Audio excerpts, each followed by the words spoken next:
모금은 제가 모금을 처음 시작했을 때는 굉장히 저를 사람들이 불쌍히 여겼어요. 앵벌이 하는구나 라고 생각을 하시더라고요. 어디 가서 사람들한테 돈 받아와서 주머니를 채워야 되는구나 이렇게 생각을 하신 분들이 굉장히 많았던 것 같아요. 그리고 저도 모금을 한 20년 가까이 해왔지만 이 직업의 진짜 비밀을 알게 된 거는 얼마 되지 않은 것 같습니다. 근데 모금은 돈을 따라가는 것이 아니라 사실은 사람에 관한 문제입니다. 저희가 이 4차 산업혁명 시대 슈퍼 네트워크 뭐 이렇게 얘기를 하지만 이제 로봇이 사람의 직업을 대체할 거다 이렇게 얘기하는데 저는 이 시대야말로 로봇이 할 수 없는 대체될 수 없는 일들이 있다고 생각이 되고 그것이 바로 오늘 여러분들이 처음부터 끝까지 지금까지 들으신 그런 류의 이야기라고 생각을 합니다. 개인적으로 저는 한국외대, 서울대, 건국대 그리고 월드비전까지 거쳐서 모금을 하면서 제 직업은 이제 펀드레이저라고 소개를 하면은 들으시는 분들이 펀드 매니저요 하면서 월급 크겠네요 이렇게 얘기를 하세요. 그 정도로 생소한 직업인 거죠. 그리고 제가 가장 크게 후원을 받은 기부금은 150억 원이었습니다. 한 분에게 한 번에. 대단하죠. 돈을 몰고 다닙니다. 근데 저는 그런 분을 한 분을 만난 게 아니라 수도 없이 만났고 또 그분들은 지금도 그렇게 하실 의사가 있으십니다. 이렇게 잠재된 사회적 자본의 환원을 우리는 어떻게 하면 더 끌어낼 수 있을까에 대해서 왜 고민하지 않을까 하는 게 제 마음에 늘 생각이 있었습니다. 근데 저는 이 돈이 제 주머니에 들어오는 건 아니지만 어쨌든 돈을 버는 사람이고요. 돈 가진 사람의 마음이 이해가 됩니다. 그러니까 그분들이 그 돈을 어떻게 버셨고 또 어떻게 사회적으로 써야 될지에 대해서 고민하는 걸 보면서 그분들의 돈만이 아니라 그분들의 삶, 그분들의 어떤 감정, 그분들의 어떤 그 라이프 스토리가 다 들어오는 거죠. 그래서 사실 저는 제 직업을 굉장히 행복한 직업이라고 생각을 합니다. 이게 돈만 받는 게 아니라 밥도 사주시고요. 좋은 얘기도 해주시고 인공의 성공 스토리까지 다 들려주세요. 근데 이렇게 저희가 하는 일들은 사람과 사람을 연결하면서 널리 인간을 이롭게 한다. 뭐죠? 홍익인간이죠. 네, 우리나라 건국 개념에 아주 딱 들어맞는 일들을 저희가 하고 있습니다. 근데 이 직업에 대해서 네.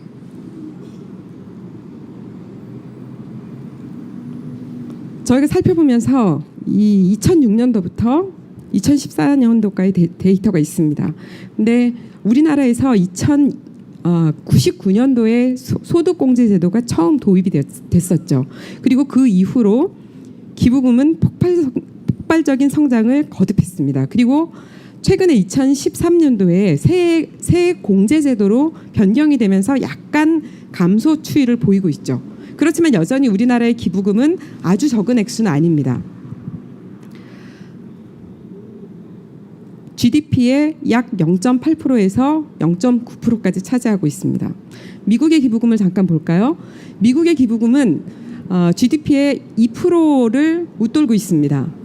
그러니까 우리나라의 2배 이상의 기부금이 미국에서는 모이고 있다는 거죠.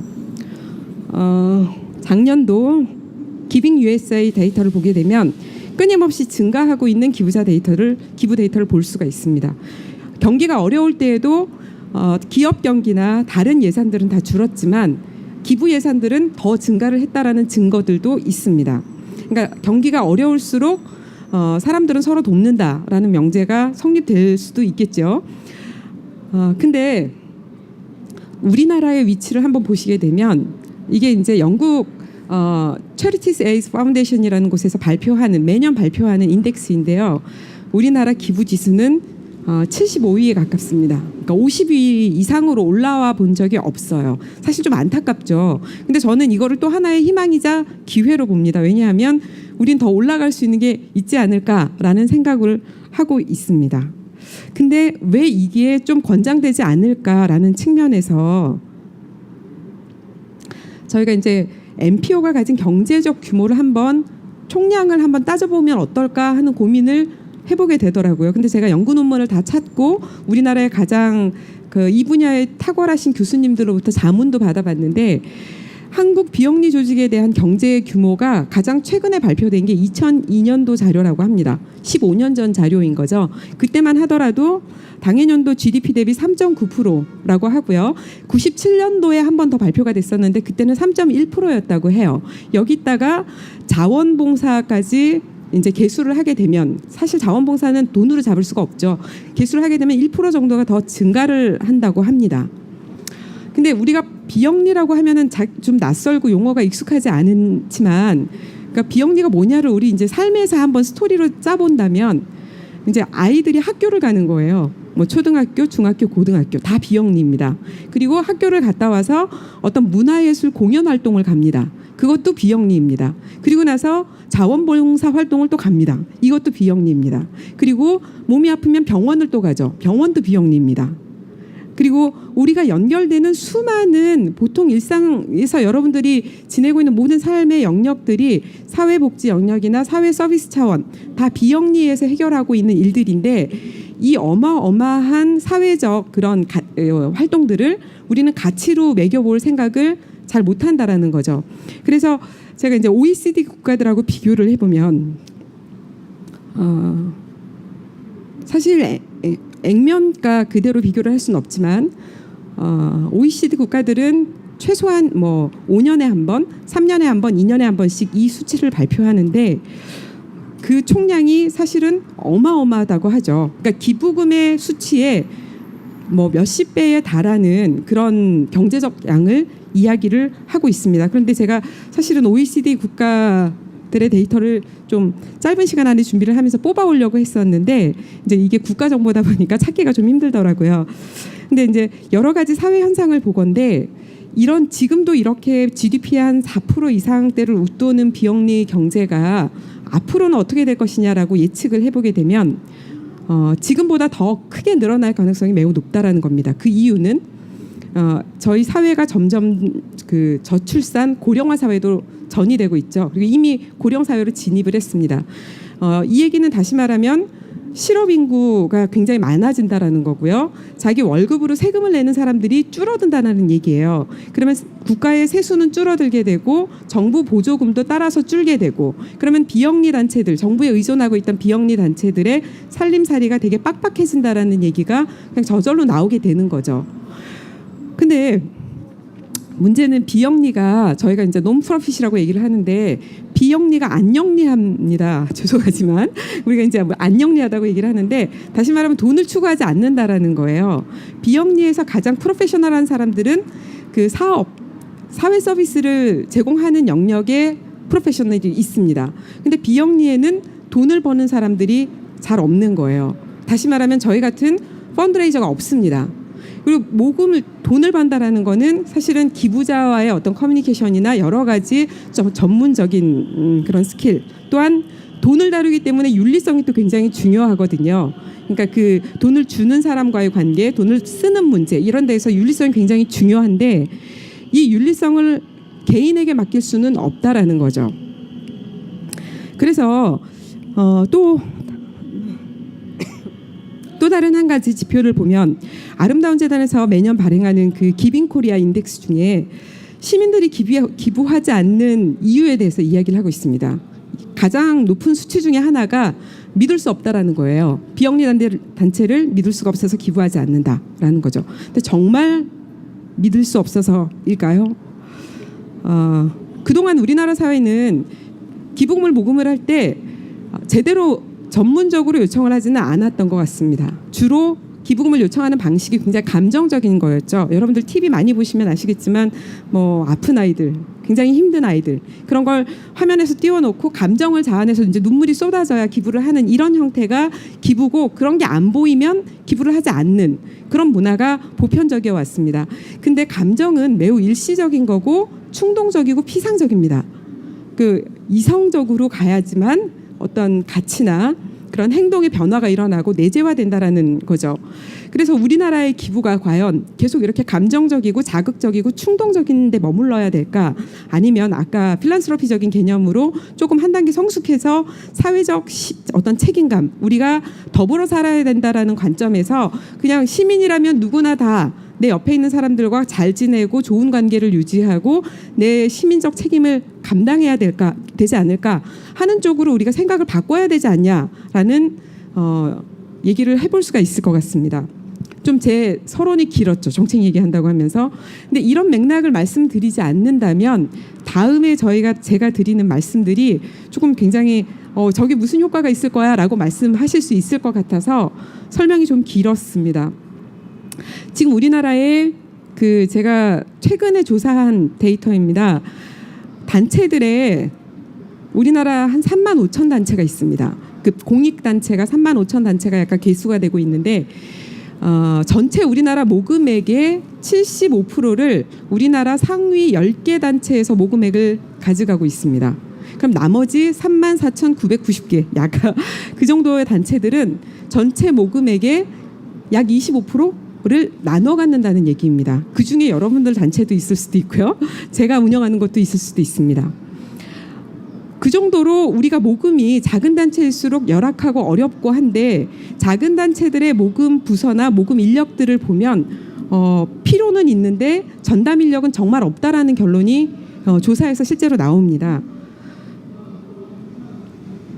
그리고 모금을 하려면 비용이 들어갑니다. 일정 정도 비용이 들어가는데 비용 예산 자체가 없거나 10% 미만이거나 아주 안 쓰이는 경우가 태반입니다. 그러니까 다시 말하면 기업도 마케팅 비용이 엄청나게 비율이 높거든요. 근데 비영리 단체는 그냥 비용을 쓰지 않고 사회 사업을 하는 사회 서비스 직업군들이 나가서 돈도 벌어오라라는 논리가 지금 계속 적용이 되고 있다라는 거죠. 그러니 당연히 돈 버는 것도 어렵지만 사회 서비스 하는 것도 어렵고 둘 중에 선택을 한다 하면은 모금하는 쪽은 선택을 안 한다라는 겁니다. 돈 버는 게 더 어려우니까. 그래서 모금이 안 되고 계속 정부 지원금을 의존할 수밖에 없는 구조로 갈 수밖에 없다라는 거죠. 그리고 실제로 단체들이 모금하는 어떤 양상들을 들여다보면 대상도 없고 채널도 없고 소통하는 방식도 굉장히 떨어진다고 분석조사 결과에 나와 있습니다. 이건 단체 스스로 얘기하는 건데요.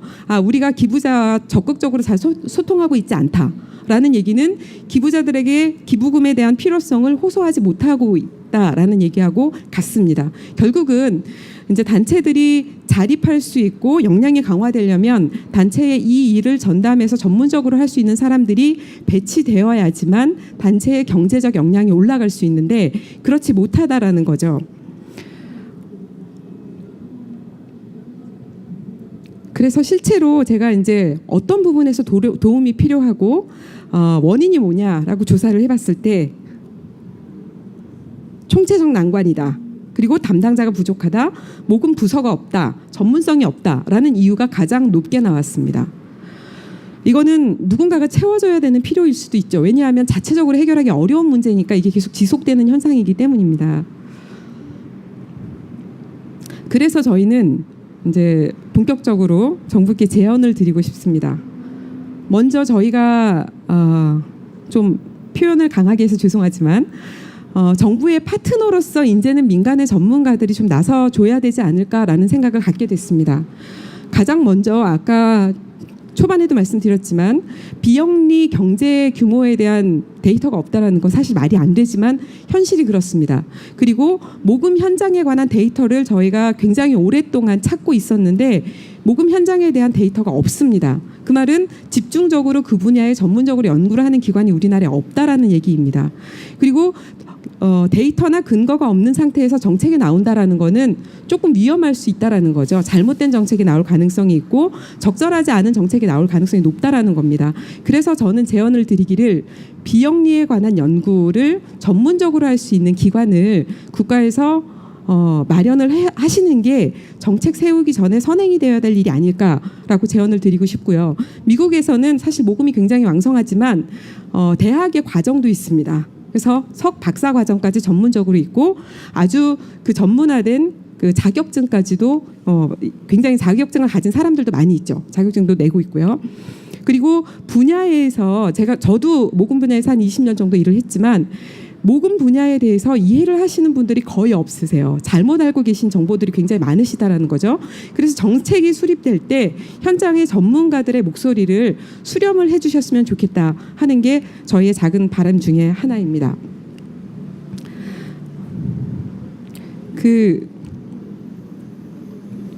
조금 다른 얘기긴 하지만 단체들의 재정 사용에 관해서 투명성 이슈가 많습니다. 근데 왜 투명성이 문제가 되냐? 단체를 믿지 못한다는 얘기죠. 근데 사실 비영리 단체들을 한 줄에다가 딱 세워놓고 똑같은 기준으로 비교하거나 분석할 수가 없습니다. 왜냐하면 시민단체가 하는 활동과 사회복지단체가 하는 활동, 문화예술단체가 하는 활동들은 각기 목표나 예산 구조나 어떤 사업 효과성 방식에 있어서 천차만별로 다르죠. 근데 그거를 저희는 지금 일렬로 세워놓고 유일하게 평가하는 잣대 하나가 회계 분석입니다. 그것도 동일한 잣대의 회계 분석으로 그냥 비영리 단체가 돈을 어떻게 쓰냐를 가지고 일 잘한다 못한다라는 거를 그냥 평가하고 있다라는 거죠. 그래서 저는 그런 기준 말고 비영리가 실제로 어떻게 움직이고 있고, 예를 들어 장애인 단체 같은 경우에는 인건비가 90%가 필요할 수밖에 없다라는 거를 인정하는 차원에서 인건비를 더 높여주신다든지, 아니면 어떤 그 단체의 필요성에 따라서 예산의 항목들의 어떤 그 기준들을 달리 적용하시는 게 더 맞지 않을까라는 제언을 드리고 싶습니다. 사실 이런 게 안 됐던 이유 중에 하나가 비영리가 암시장처럼 보였을 수도 있을 것 같아요. 왜냐하면 시장 경제 안에 안 드러나 있었거든요. 기업 경제는 눈으로 보이고요. 국가 경제도 눈으로 보입니다. 근데 비영리 경제는 아무도 톡 까놓고 얘기를 한 적이 없습니다. 한 번도. 그래서 비영리 사람들은 묵묵히 착하게 성실하게 일을 해왔기 때문에 비영리가 어떻게 일하는지에 대해서 수치적으로 뽑아볼 생각을 아무도 안 했던 것 같아요. 근데 저는 이렇게 정부가 좋은 시도를 하시면서 이번에 이렇게 숨어있는 사회적 가치를 그게 얼마나 되는지 한번 계수를 한번 해보시고, 어떤 부분을 장려하면 정부가 일을 하시는데 훨씬 더 수월하게 일을 하실 수 있을지 좋은 파트너를 찾으시는 방향성에서 한번 정책을 적용을 해주시면 좋을 것 같습니다. 두 번째 제언은 이제 시민들과 함께 노력할 부분입니다. 그러니까 모든 국민들이 나눔을 실천할 수 있도록 국민들의 어떤 인식 전환 캠페인 이런 걸 했으면 좋겠는데요. 이를테면 인사하는 겁니다. 인사하는 게 무슨 캠페인이 대수냐, 그게 무슨 사람들의 인식을 바꾸냐 이럴 수 있는데, 제가 강의를 할 때 이런 질문을 던져요. 돈 가는데 마음 갈까요? 마음 가는데 돈 갈까요? 이런 질문을 던지면 사회복지 계신 분들은 마음 가는데 돈 간다고 얘기하시고요. 기업에 계신 분들은 돈 가는데 마음 간다고 얘기를 하세요. 패러다임이 다르죠. 근데 저는 이제 모금을 하면서 결과는 그 이제 명제를 좀 뒤집어서 마음이 가면 돈이 다 갑니까? 남자친구가 마음에 들어서 통장부터 가는 게 아니죠, 순서가. 그래서 마음은 가더라도 돈이 가는 거는 또 다른 의사결정 기준이 있습니다. 근데 돈이 가면 마음이 갈까요, 안 갈까요? 희한하게 마음이 갑니다. 그리고 돈이 클수록 마음이 많이 갑니다. 그러니까 어쩔 수 없이 인간의 속성인 것 같습니다. 근데 이게 그 행동과 생각의 변화에서도 똑같이 적용되는 것 같습니다. 인식이 바뀌면 행동이 바뀐다고 하죠. 근데 과연 그 명제만 성립할까입니다. 그러니까 행동이 바뀌면 인식도 바뀔 수 있습니다. 예전에 80년대 우리나라 줄서기 참 안 돼 있었습니다. 그래서 줄서기를 하기 위해서 굉장히 많은 캠페인을 했는데 실패를 했어요. 매번 안 됐어요. 근데 아주 간단하게 이 문제를 해결해서 사람들을 줄 세우는 데 성공을 했습니다. 그게 뭐였냐면 그 줄 세우는 창구 앞에다가 줄을 이렇게 쳐넣은 거예요. 선을 그어서. 그래서 그냥 바로 못 오게 하고 한 줄 따라 쭉 오게 라인을 만들어 놓은 거죠. 그래서 그 라인을 만들어 놓은 다음에는 뭐라고 말하지 않더라도 사람이 그 줄 따라서 줄서기를 하게 되고, 언젠가부터는 그거를 치우더라도 알아서 사람들이 줄서기를 하더라는 겁니다. 그래서 기부 문제도 저는 똑같다고 생각이 됩니다. 처음부터 사람들이 착해지고 사람을 배려하고 이러진 않지만, 그냥 인사 안 하던 사람들이 앞집, 옆집, 윗집, 아랫집 인사하기 시작을 하면 얼굴을 알기 시작하면 나쁜 짓 못하잖아요. 그죠? 이름을 알기 시작하면 또 나쁜 짓을 못합니다. 그리고 서로 잘할 수밖에 없습니다. 그래서 인사 캠페인을 하고 서로 배려하고 지하철에서 버스 안에서 양보하고 이런 것들이 지속적으로 습관화되면서 1년에 한 번 정도는 기부의 날을 만들어서 기부를 한번 실천해보자라고 국민들께 제안을 하신다면 그게 그냥 맥락 없이 나누자라고 하는 것보다는 훨씬 더 낫지 않을까라는 차원에서 대국민 캠페인을 제안합니다. 박수 안 쳐주십니까? 네. 세 번째 제언은 역할자에 관한 이야기입니다. 이제 그 미국 같은 경우는 죄송합니다. 제가 알러지가 좀 있어서요. 그 미국 같은 경우는 이 모금 환경이 그냥 저절로 형성이 되지는 않았던 것 같습니다. 그들 사이에 어떤 생태계가 형성이 돼 있었고 기부에 진입하는 경로부터 이 사람들이 전문가로 양성되는 과정 그리고 법 제도 이런 부분에 있어서 굉장히 체계가 잘 잡혀 있죠. 근데 우리나라는 아까 말씀드린 바와 같이 아직 인식도 없었습니다. 근데 이게 이제 뭐 우리한테 경제적으로 또는 사회적 의미로 뭐가 크게 뭐 큰 영향을 미칠까 이렇게 생각할 수도 있겠지만 실제 일자리 규모를 한번 들여다보면 우리나라 공익법인으로 계수되는 법인 수가 약 3만 5천 개에 달합니다. 네, 3만 5천 개 중에서 실제로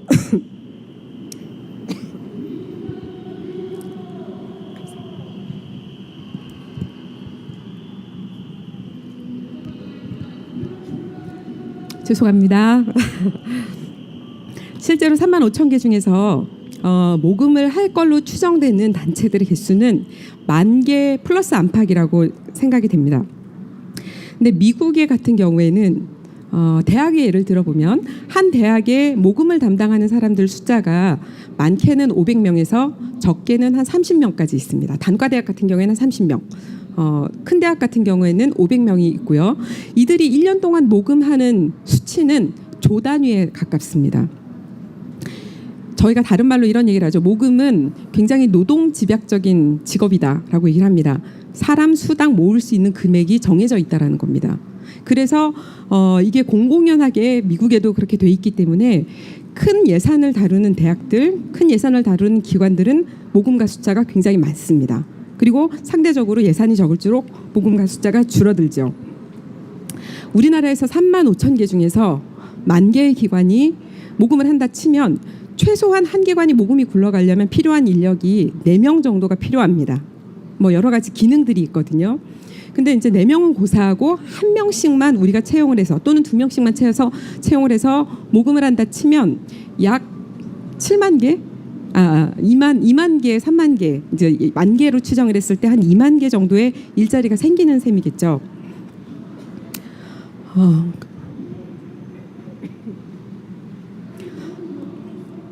기존 청년들의 일자리는 주로 기업에서 나왔습니다. 그래서 대학생들이 졸업을 할 때 기업에다가 주로 어플라이를 하죠. 근데 가끔씩 저한테 찾아오는 청년들이 있어요. 저는 국제개발기구에 가고 싶고 NGO에 가서 일을 하고 싶고 가치지향적으로 일을 하고 싶습니다. 근데 어떻게 시작을 해야 될지 잘 모르겠습니다라고 하는 청년들이 의외로 많은 거예요. 그리고 저도 한번 직업을 인트로를 한번 조사를 해봤습니다. 어디로 들어와서 어떻게 성장을 하고 어디로 가는가. 근데 우리나라에는 비영리 인력들의 성장 구조가 사실 마련돼 있지 않습니다. 그리고 더 열악한 것은 혹시 그런 얘기 들어보셨는지 모르겠는데 사회복지사와 사회복지사가 만나면 어떻게 된다? 네, 기초수급자가 된다. 다 아시네요. 사회복지사를 만나서 결혼을 하면 그 가정은 기초수급자 가정이 된다라고 우리 모두 다 알고 있습니다. 그냥 루머가 그냥 우스갯소리 같지만 사실은 그만큼 임금 구조가 열악하다는 겁니다. 그런데 적은 임금을 받으면서 좋은 인재가 올 수 있을까요? 어렵습니다. 사실 능력이 있고 본인의 역량을 펼치고 싶은 사람들은 비영리로 안 온다라는 얘기죠. 근데 사실 비영리가 하는 일의 내용을 들여다보면 월급이 작아서 그렇지 그 사회적으로 끼치는 영향력이나 임팩트는 엄청나게 높은데 이 사람들이 돈 때문에 오는 게 아니라 가치 때문에 오고 사명감 때문에 일을 하니까 그 월급을 받고도 기꺼이 기쁘게 일을 한다라는 걸 우리는 간과하고 있다라는 겁니다. 그러면 이렇게 좋은 에너지와 건강한 정신을 가진 사람들이 우리 사회에 풍성하게 배치될 수 있도록 정부가 이런 인력들의 양성과 어떤 그 직업군의 어떤 좋은 환경, 생태계 이런 것들을 만들어 주시는 게 훨씬 더 중요한 일이 아닐까라고 저는 생각이 되고요. 아마도 제 계산으로는 10,000개까지도 필요 없고요. 1년에 뭐 한 1,000명, 2,000명의 대학생들 또는 젊은 이 비영리 섹터에 있는 일꾼들을 교육을 시켜서 배치를 해주시고 인턴십 과정을 약간만 열어주시게 된다면 굉장히 큰 일자리 효과를 얻으실 수 있지 않을까라고 생각이 됩니다. 네 번째는 이제 제도에 관한 부분입니다. 조금 어려운 얘기일 수도 있는데요. 이 부분은 시시비비가 갈릴 수도 있지만 조심스럽게 제가 말씀을 드려보겠습니다. 법제도가 기부금 또는 모금, 후원 이게 권력 있는 사람들의 얘기가 아니다 보니까 법제도 개선이 몇 년째 이루어지지 않고 있습니다. 특히 기부금품법과 관련된 굉장히 오랫동안 지지부진한 논의가 계속되고 있고 아직도 크게 당초 어떤 법의 모순점이 해결되지 않고 있다고 저희들은 보고 있습니다. 물론 법을 제대로 바꾸려면 조금 더 사실에 근거해서 어떤 정황이나 그런 팩트들을 더 조사를 하셔야 되겠지만 어쨌든 구시대적이거나 모순적이거나 부조리한 사항들이 여전히 있다라는 겁니다. 조금 다른 얘기는 한데요. 비영리 민간단체 지원법. 네, 11조에 보면은 비영리 단체들을 지원하겠다고 해서 이제 그 우편 요금 지원 정책이 나옵니다. 근데 요즘 비영리 단체들 우편 요금으로 승부하지 않거든요. 뭘로 하시죠? SNS나 이메일이나 모바일로 합니다. 그러면 수수료나 온라인 수수료 감면 정책 이런 것들을 적용하시는 것이 더 맞지 우편 요금을 법조 안에다가 넣어두는 거는 사실은 좀 시대에 안 맞는 게 아닐까라는 생각이 들고요. 또 다른 예로는 개인정보보호법 같은 경우에 사실 이 문제는 비영리가 사고를 친 게 아니에요. 그 기업에서 사실 문제가 더 많이 생기죠. 금융기관 뭐 이런 데들이 통신사들이 정보에 대해서 어떻게 잘못 관리를 해서 문제가 생기고 그 결과로 굉장히 이 정보를 다루는 법들이 굉장히 엄격해집니다. 그리고 피해를 보는 거는 비영리입니다. 왜냐하면 자동이체 뭐 이런 절차들이 굉장히 복잡해지고요. 그걸 도입하려고 그러면 비용이 엄청나게 드는데 작은 단체들은 그 제도를 도입할 수 있는 비용도 없는 거예요. 그러다 보면 후원금이 15%에서 20% 내지는 그 이상이 줄어드는 현상이 저절로 발생을 한다라는 겁니다.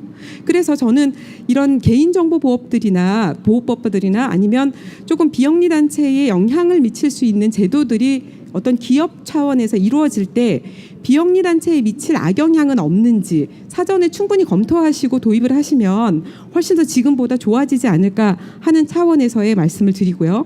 또 한 가지 이제 기부연금제도에 관한 부분입니다. 기부연금제도는 조금 고액모금에 관한 부분이기도 하고요. 부동산 기부, 유산 기부하고 관련된 얘기도 있습니다.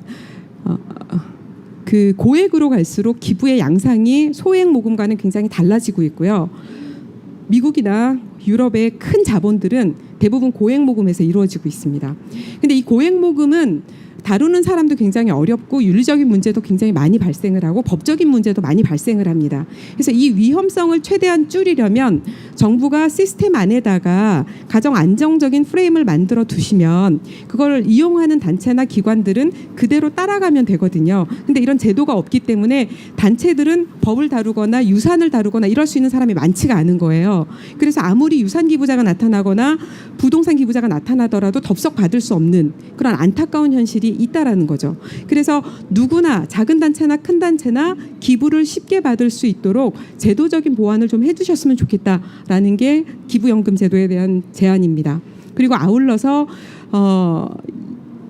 모금가들은 법률가가 될 필요도 없고 금융가가 될 필요는 없지만 최소한 기부자들이 질문을 하거나 그거에 대한 효과성을 이해할 때 대답을 해줄 필요는 있습니다. 그래서 모금에 관한 부분도 좀 더 전문적으로 교육되어야 될 필요가 있다고 생각이 됩니다. 네, 마지막입니다.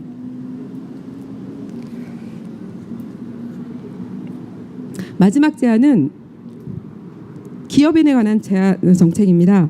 사실 기업이 우리나라에서 굉장히 큰 역할들을 많이 해오고 있고 지금도 CSR 형태로 사회의 자본을 많이 풀고 있는 것도 사실입니다. 그런데 조금 지켜보는 저희로서는 조금 더 아쉬운 부분이 있고 이런 부분은 더 개선이 됐으면 좋겠다 하는 건데요. 기업인들이 회사의 돈으로 기부를 하시는 경우는 굉장히 많은데 기업 임원들이나 기업 오너들이나 개인 자산으로 기부를 하시는 경우는 아주 많지는 않습니다. 근데 그럼에도 불구하고 어떤 분들은 그렇게 하시는 분들이 계십니다. 이렇게 개인 돈을 사재를 털어서 1억, 3억, 5억 내시면서 대체로 이런 분들은 또 납세도 또 잘하세요. 건강한 시민 의식이 있으셔서 납세도 잘하시고 직원들을 챙기시는 마인드도 굉장히 다른 기업인들에 비해서 굉장히 우수하시다라는 거죠.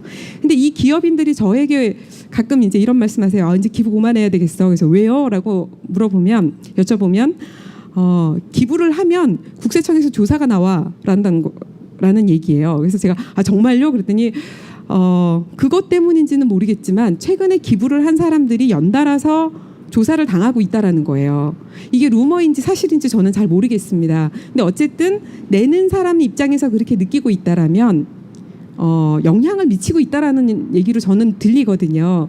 그래서 기업인들이 느끼기에 우리가 기부를 함으로 인해서 피해를 받는다라는 느낌이 아니라 기부를 함으로 인해서 존중을 받는다라는 느낌이 들어야 그분들이 훨씬 더 기부를 열심히 하시지 않을까라는 생각이 들어서 여러 가지 이런 성실납세라든지 고용, 사회공헌에 모범적으로 행하시는 기업들을 조금 적극적으로 포상을 해주신다거나 아니면은 우대하는 정책을 세워주시고 사회적으로 널리 홍보를 해주셔야 더 많은 기업인들이 참여하지 않을까라는 생각에서 조심스러운 제안을 드렸습니다. 제가 너무 길게 발표를 해서 죄송합니다.